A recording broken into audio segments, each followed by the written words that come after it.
Captain Marcus Chen had seen many strange things during his 15 years hauling cargo across the Outer Rim, but nothing quite like the scene before him. The distress beacon had led his ship, the Wandering Star, to what remained of a HFY research vessel drifting dead in space. The sleek alien craft had been torn apart by what looked like weapon fire, its crystalline hull fractured and bleeding atmosphere into the void. "Scanners show minimal life signs," reported Aria, his ship's AI. "One survivor in the lower research bay." Marcus suited up without hesitation. In the lawless outer sectors, pirates and raiders showed no mercy to anyone, human or alien. If someone had survived whatever happened here, they deserved a chance. His boots clanged against the damaged airlock as he forced his way inside the dying ship. The HFY vessel's interior was a maze of organic curves and bioluminescent panels, now mostly dark. Emergency lighting cast eerie shadows as Marcus followed his scanner toward the life sign. The research bay doors hung askew, and inside he found her. She was unlike any HFY he had ever seen.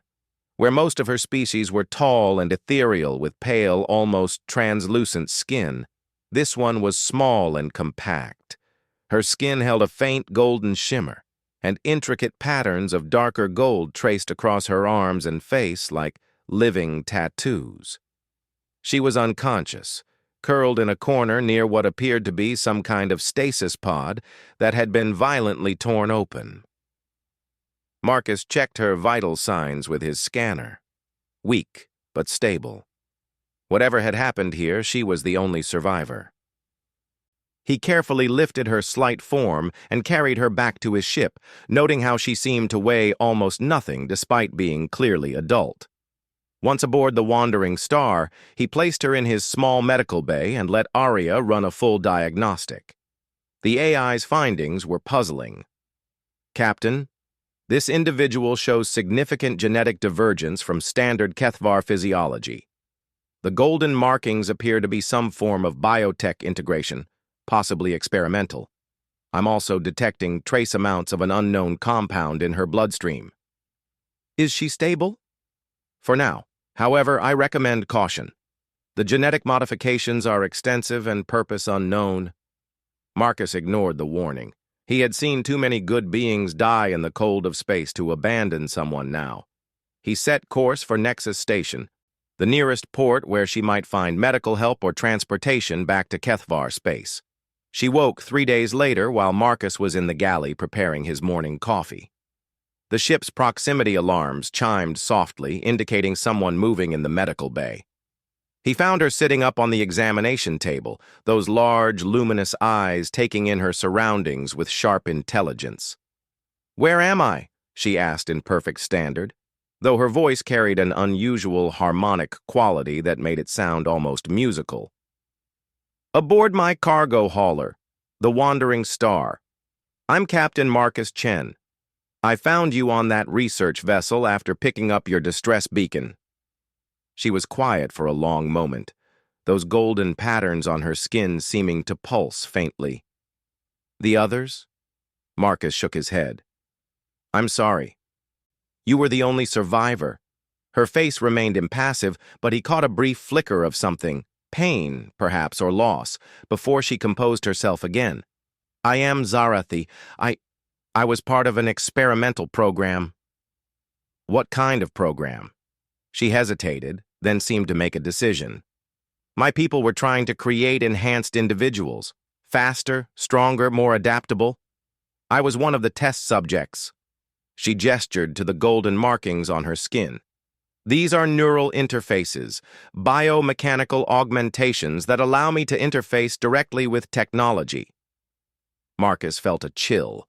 He had heard rumors of such experiments among various species, usually funded by military interests or corporate powers seeking advantages over their rivals.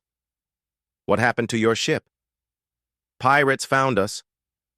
But they were not ordinary raiders. They had advanced weapons, ships that could match HFY technology. Someone betrayed our location to them. Her eyes hardened. Someone wanted the research data, or perhaps wanted to capture enhanced individuals like me. Where were you heading? I can drop you off at Nexus Station. Help you contact your people. Zarathi was quiet again, then shook her head slowly. I cannot return. The project was classified, highly illegal under galactic law. If I return, I will either be imprisoned or eliminated to hide the evidence. And if these pirates have allies within Kethvar space... She left the implications hanging. Marcus studied her carefully. He had spent years learning to read people, human and alien alike. She was telling the truth, or at least believed she was. So, what do you want to do? I have skills that might be useful aboard a cargo vessel. I can interface with almost any computer system, predict mechanical failures before they happen, optimize navigation routes in real time. In exchange, I ask only for transport and a place to exist. It was not an unreasonable request, and Marcus found himself nodding before he fully thought it through. All right, but understand this. I run a legitimate operation. No smuggling, no illegal cargo, no trouble with station authorities. Understood. What Marcus did not understand was how completely his life was about to change. Within hours of Zarathi's first full day aboard his ship, she had interfaced with Area and optimized his engine efficiency by 12%. She identified a hairline crack in his primary reactor housing that would have failed catastrophically within the week. When they docked at Nexus Station to take on cargo, she negotiated a shipping contract that paid 30% above standard rates. How did you do that? Marcus asked, as they lifted off with a hold full of rare earth minerals bound for the core worlds. Humans are fascinating negotiators, Zarathi said, settling into the co-pilot's chair she had essentially claimed as her own. You approach business relationships differently than most species. Where a Kethvar would focus on logical cost-benefit analysis, or a Zorathi would rely on social hierarchies, humans seem to build personal connections. I simply observed your techniques and enhanced them with real-time analysis of the client's biometric responses. Marcus was not sure whether to be flattered or concerned that she had been studying him so closely. And the engine optimization? Your ship's systems are remarkably adaptable. Human engineering prioritizes flexibility over raw efficiency, which actually makes it easier to improve performance through small adjustments. Most alien vessels are optimized at the design stage and cannot be significantly modified.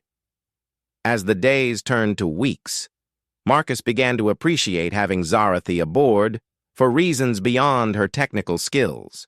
She was quiet but observant, with a dry sense of humor that caught him off guard. When they encountered a group of aggressive Vorthan customs officials demanding excessive inspection fees, she managed to convince them that the Wandering Star was carrying medical supplies for a refugee camp, complete with forged documentation that appeared in their systems, as if it had always been there. You hacked their customs database in real time?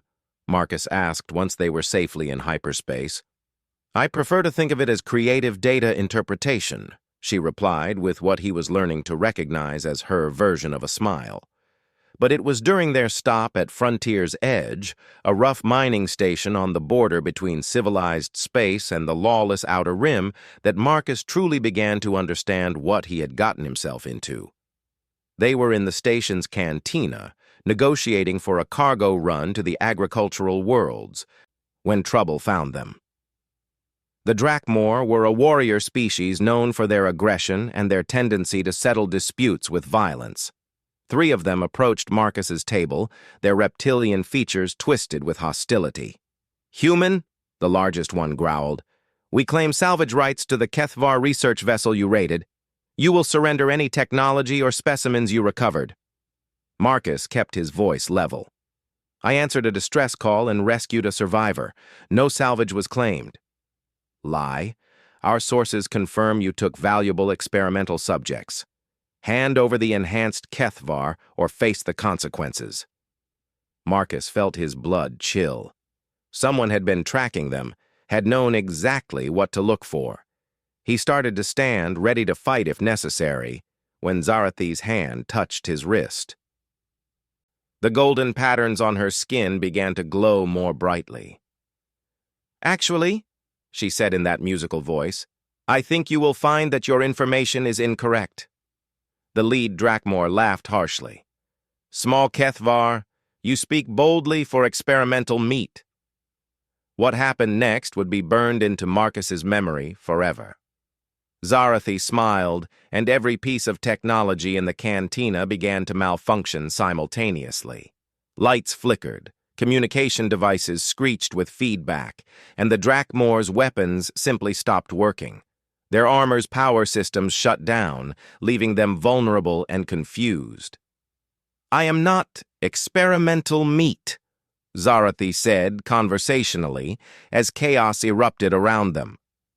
"I am the result of a successful experiment, and while I cannot harm you directly due to my programming, I can certainly make your lives very inconvenient until you decide to leave us alone."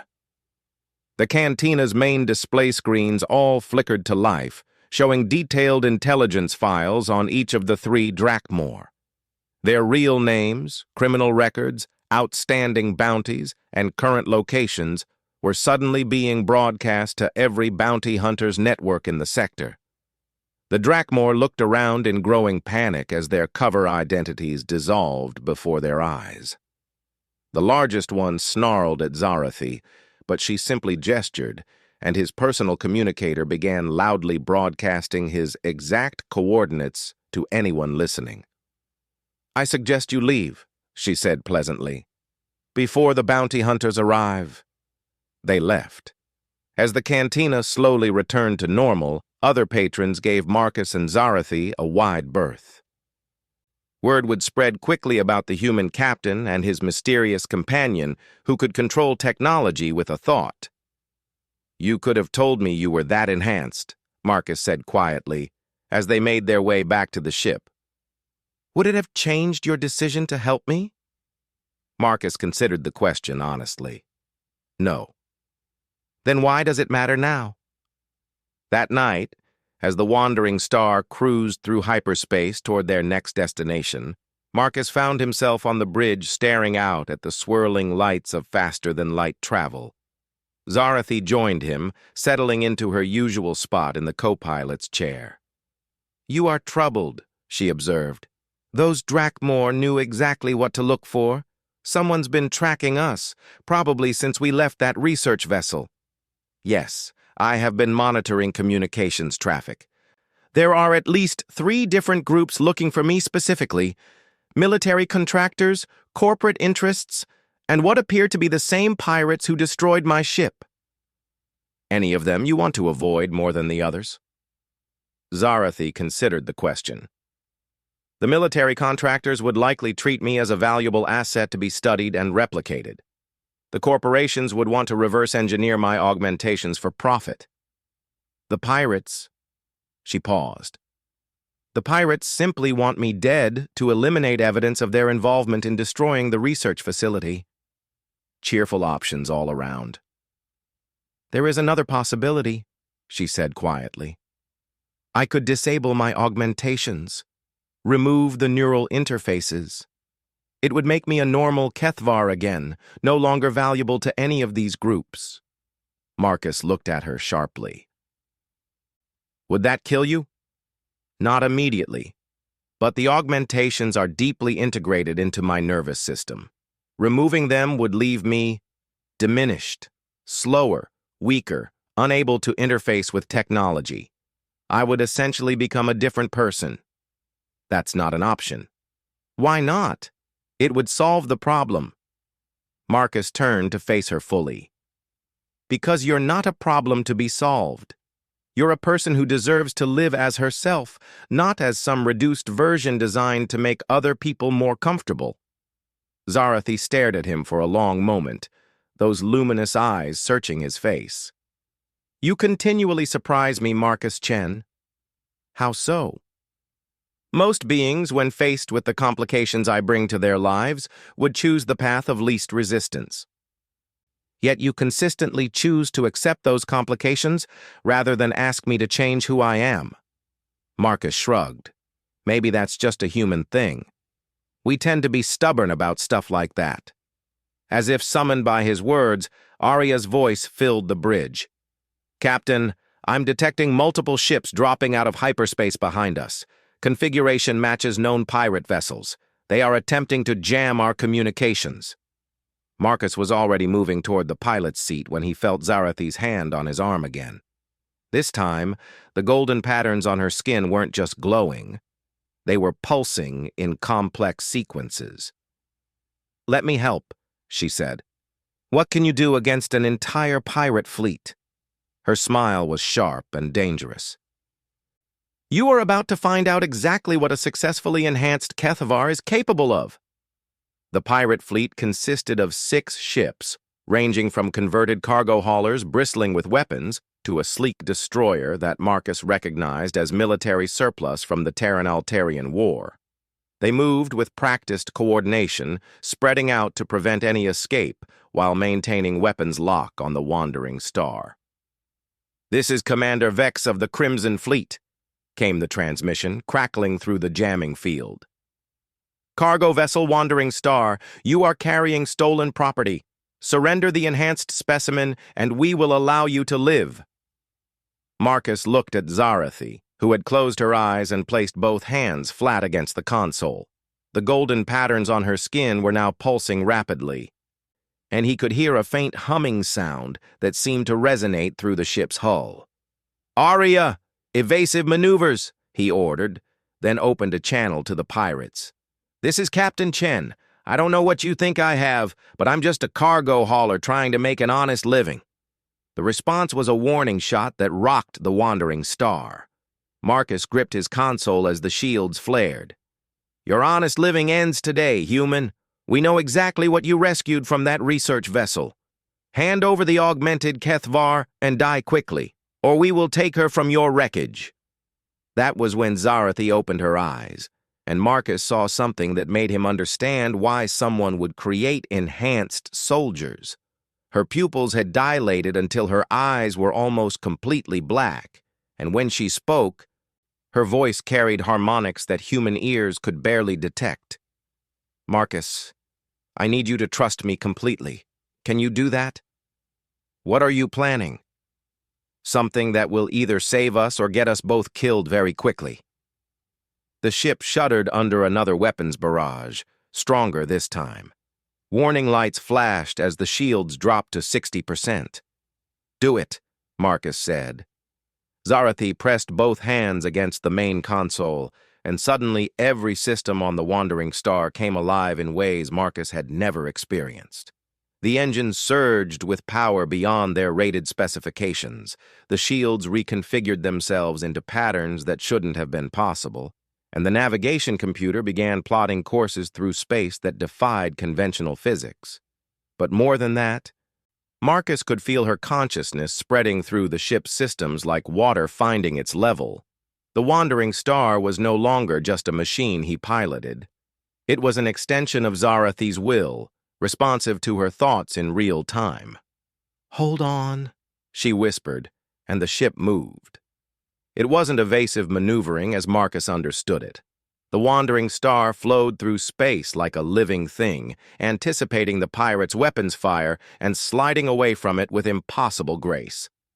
When the destroyer fired its main cannon, Zarathi somehow rerouted power through the ship's hull plating, turning the entire vessel into a conductor that dispersed the energy harmlessly.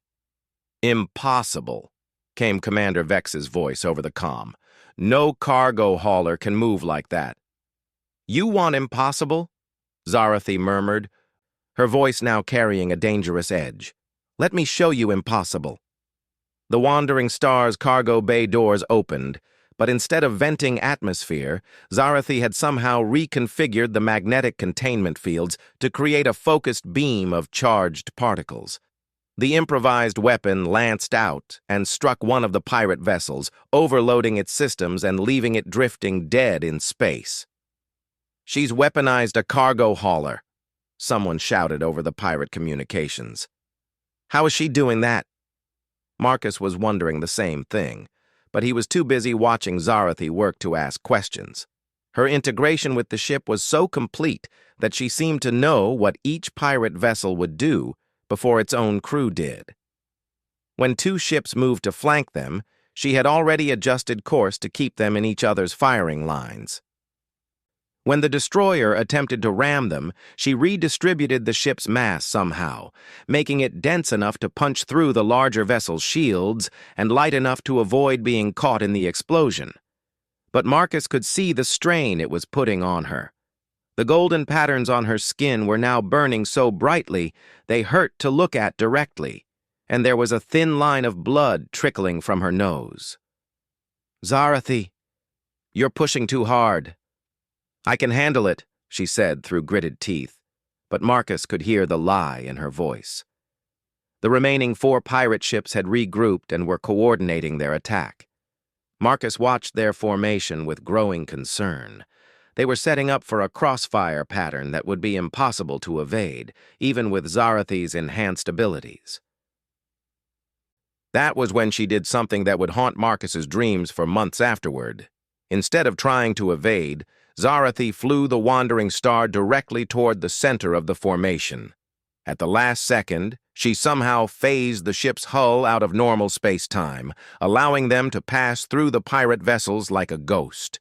As they emerged on the other side, she restored normal physics and triggered a feedback pulse through the quantum wake they had left behind. All 4 ships exploded simultaneously. The sudden silence was deafening. Marcus stared at the debris field that had been 6 pirate vessels just moments before, then looked at Zarathy. She had collapsed back in her chair, the golden patterns on her skin now dim and flickering weakly. "How?" was all he managed to say. "Quantum manipulation," she whispered, her voice barely audible. "The augmentations allow me to temporarily alter the fundamental properties of matter and energy, but it requires enormous processing power and—" She gestured weakly at the blood now flowing freely from her nose. "Physical cost." Marcus activated the medical scanners, alarmed by what he saw. "Your neural activity is off the charts. You're basically burning out your own brain." "It will stabilize. I just need rest." "That's not good enough. Aria, plot a course for the nearest medical facility." "Marcus, no." Zarathy struggled to sit up. "Medical facilities mean questions, records, registration in databases. Within hours, everyone who's hunting me will know exactly where I am." "Then what do you suggest? Because you nearly killed yourself saving us." She was quiet for a long moment, and Marcus could see her thinking through options with that enhanced intellect of hers. There is one possibility, a place where questions aren't asked and records aren't kept. Where? Freehold Station. It's a neutral port in the Veil Nebula, run by an alliance of free traders and ex-military. They have medical facilities and they don't report to any government or corporation. Marcus knew of Freehold by reputation, a haven for smugglers, mercenaries, and others who operated outside the law. Not the kind of place he usually frequented, but if Zarathy needed medical attention— "Set course for Freehold," he told Aria. "Captain, I should note that several sensor arrays detected our battle with the pirates. Word of our capabilities will spread quickly." Marcus felt a chill. He had been so focused on the immediate threat that he hadn't considered the implications of what Zarathy had done. A cargo hauler that could phase through solid matter and destroy military-grade vessels would attract attention from every power in the galaxy. "How long until we reach Freehold?" he asked. 18 hours at maximum safe speed," Aria replied. "We won't make it," Zarathy said quietly. "Word travels faster than ships in this sector. By the time we reach Freehold, there will be a dozen different groups waiting for us." Marcus studied the navigation display, looking for alternatives. The Veil Nebula was a maze of gas clouds and gravitational anomalies that made conventional travel dangerous. Most ships stuck to the marked trade routes, but the wandering star was small and maneuverable enough to navigate the hazards. Can you plot a course through the nebula itself? Stay off the main shipping lanes? Possible, Arya said after a moment. However, navigation through the nebula requires constant course corrections due to gravitational flux. The additional piloting load would be significant. I can handle it, Zarathy said, though Marcus could see she was still weak from her exertions. No, you're in no condition to interface with the ship's systems. Rest and let me pilot manually. Marcus, you don't understand. Human reflexes aren't fast enough for nebula navigation. The gravitational fields shift constantly. You would need to make corrections every few seconds just to maintain course. He was already settling into the pilot's chair. Then I guess it's time to find out what humans are really capable of. What followed was 18 hours that pushed Marcus to the absolute limits of his abilities. Flying through the Veil Nebula was like threading a needle while riding a roller coaster during an earthquake.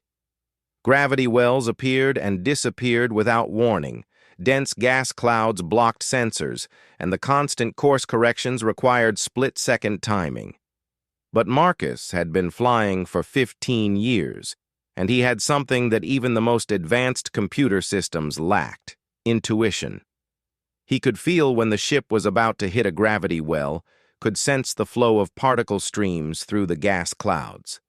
It was exhausting work, requiring absolute concentration every second. But gradually, he found his rhythm. Zarathy watched him with growing amazement. This should be impossible. The reaction times required are beyond normal biological limits. Maybe, Marcus said, without taking his eyes off the navigation display. But humans have this thing about ignoring limits when people we care about are depending on us.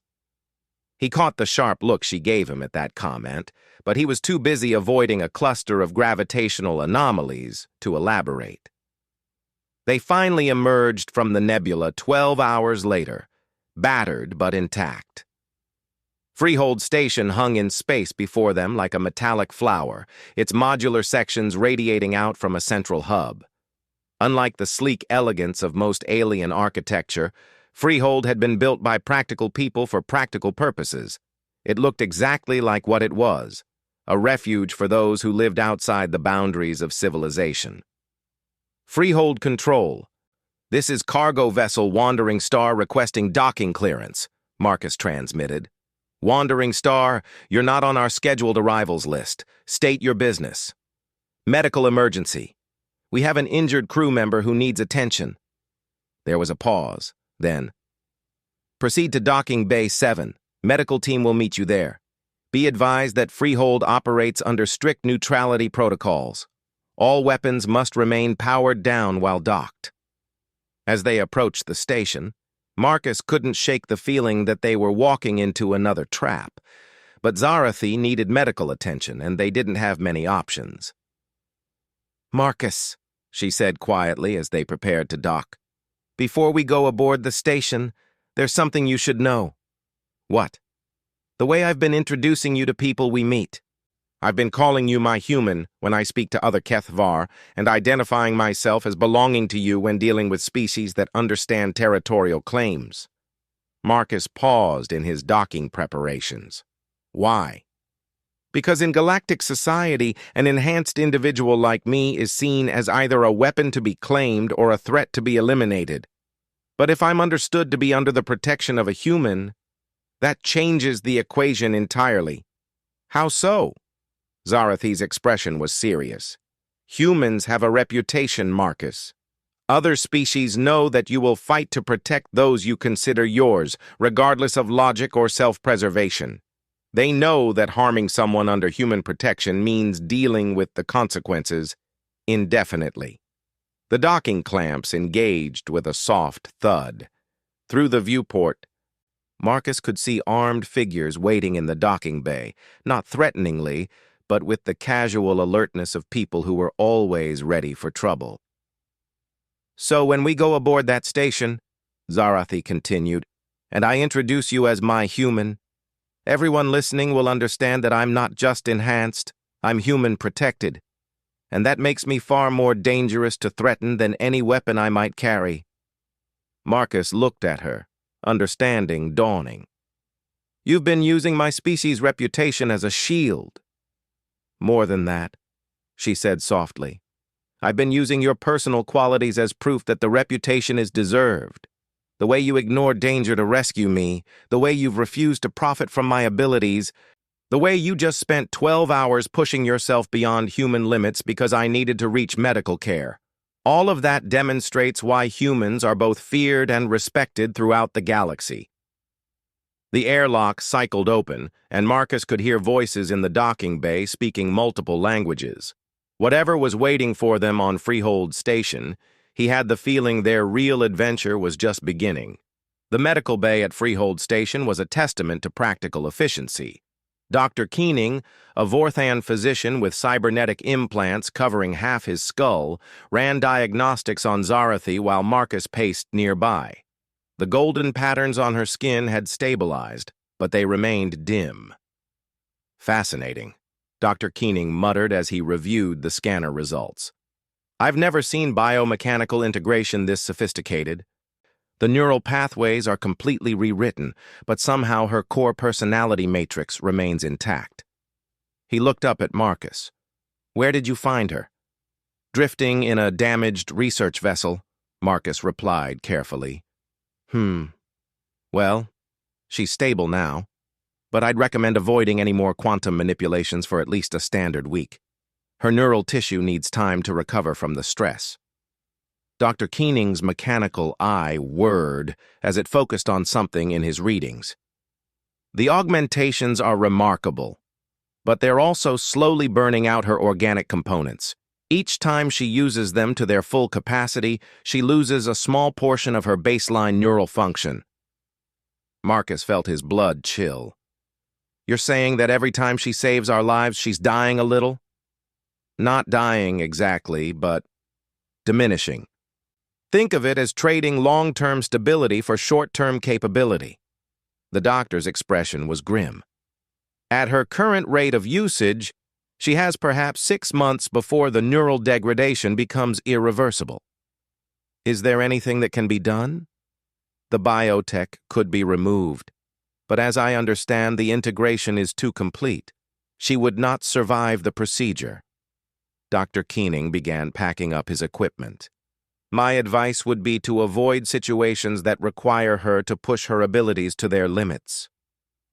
After the doctor left, Marcus sat beside Zarathi's bed in the small medical bay. She was conscious but weak, those luminous eyes tracking his movements. You heard? She asked quietly. All of it. I'm sorry. I should have told you about the neural degradation earlier. Marcus leaned back in his chair, processing what he had learned. Why didn't you? Because you would have insisted I stop using the augmentations, and then we both would have died when those pirates caught us. Her voice was matter-of-fact, but Marcus caught the underlying sadness. I made a tactical decision to sacrifice yourself for me, to ensure our mutual survival for as long as possible. Marcus stood and walked to the small viewport that looked out over Freehold's central hub. The station was busy with traffic. Traders, mercenaries, refugees, and others who lived in the spaces between civilized worlds.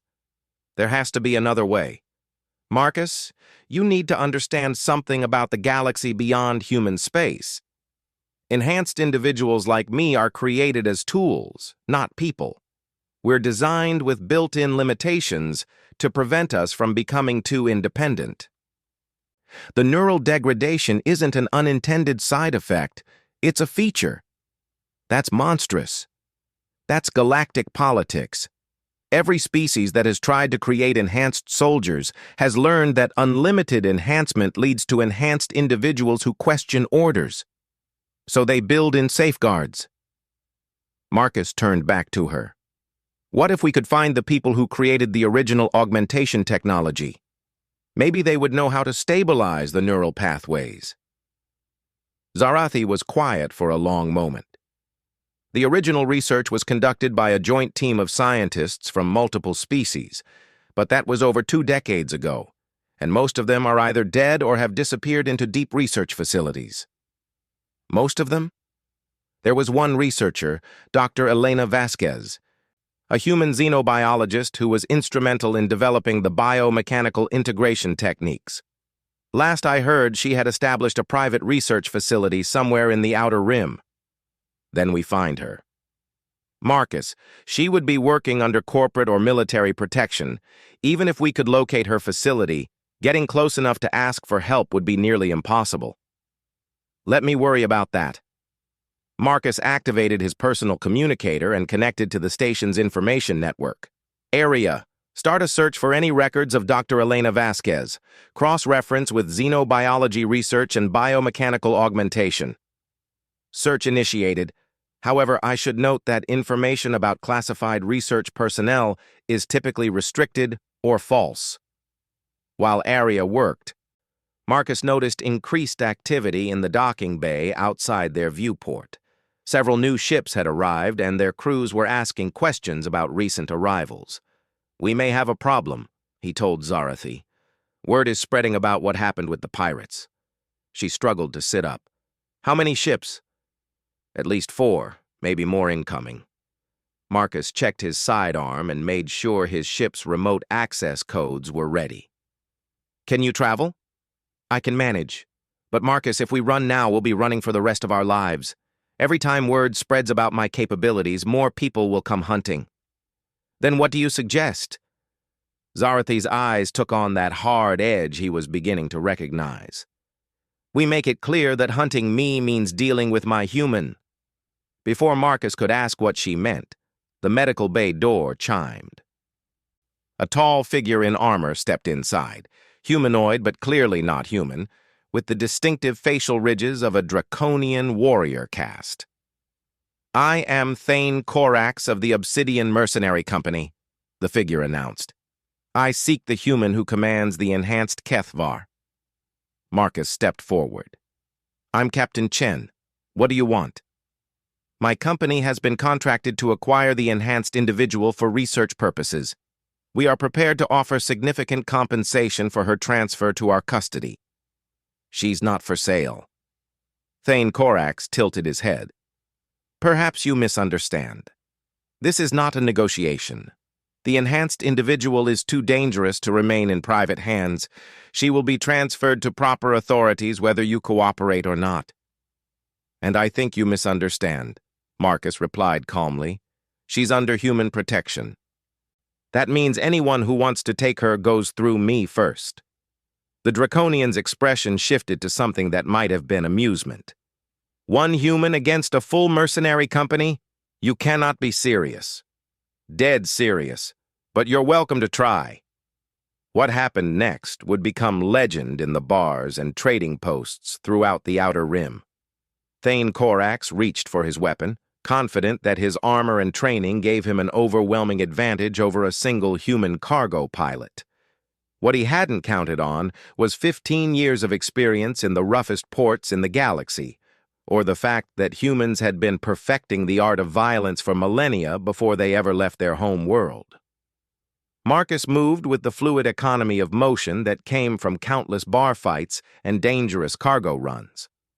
He stepped inside Korax's reach, used the Draconian's own momentum against him, and had the alien's weapon in his hand before Korax realized what had happened. "Now," Marcus said conversationally, pressing the barrel of the weapon under the Draconian's jaw. "Let's discuss this like civilized beings. You and your company are going to leave this station and spread the word that the enhanced HFY known as Zarathi is under the protection of Captain Marcus Chen of the Wandering Star. Anyone who wants to challenge that protection is welcome to try, but they should understand what they're getting into." "You cannot fight the entire galaxy," Korax hissed. "I don't have to fight the entire galaxy. I just have to fight anyone who threatens her. And humans are very, very good at fighting when it's personal." Marcus released the Draconian and tossed his weapon back to him. "Now get off my station." After Korax left, Marcus turned to find Zarathi staring at him with an expression he couldn't read. "What?"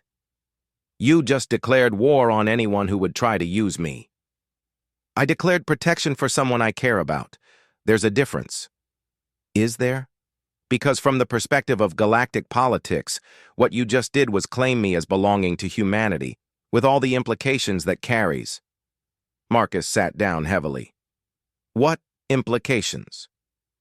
"Humans are known for three things throughout the galaxy: your adaptability, your stubbornness, and your absolute refusal to abandon those you consider part of your pack. When word spreads that an enhanced HFY is human protected, it means that anyone who harms me will face not just you, but potentially the entire human response." "That seems like an overreaction." "Is it? When the Altarians enslaved that human colony 20 years ago, what happened?" Marcus knew the story. The human fleet had hunted down every ship involved in the raid, destroyed 3 Altarian military bases, and made it clear that any further attacks on human civilians would result in escalating retaliation. "But that was an attack on human civilians," he protested. "And now I'm human protected, which makes an attack on me an attack on human interests." Zarathi's smile was sharp. "You just made me the most dangerous person in the galaxy to threaten, because threatening me means dealing with the consequences of human vengeance." "I didn't think about it that way." "I know. That's what makes it so effective. Other species plan their moves carefully, weighing costs and benefits. Humans just act when someone they care about is threatened and worry about the consequences later. It makes you unpredictable, which makes you dangerous." A soft chime from Marcus's communicator interrupted them. "Captain," came Aria's voice, "I have located information regarding Dr. Elena Vasquez. She currently operates a research facility on Sanctuary, a former colony world in the Kepler Void. However, the facility is heavily defended and officially doesn't exist." "How do we get there?" Marcus asked. "That's the interesting part," Aria continued. "According to the records I found, Dr. Vasquez has been actively seeking test subjects for experimental treatments related to biomechanical integration. She may be willing to help voluntarily." Marcus looked at Zarathi. "What do you think?" "I think it's our only chance. But Marcus, you should understand what you're committing to. The journey to Sanctuary will take us through some of the most dangerous space in the galaxy. And if Dr. Vasquez can't help me, then we'll figure something else out. Even if it means watching me slowly lose myself as the neural degradation continues." Marcus met her gaze steadily. "Especially then. Because that's what humans do. We don't abandon our people, no matter how bad things get." Zarathi was quiet for a long moment, then nodded. "Then I suppose you truly are my human, and I am yours to protect." "I suppose I am."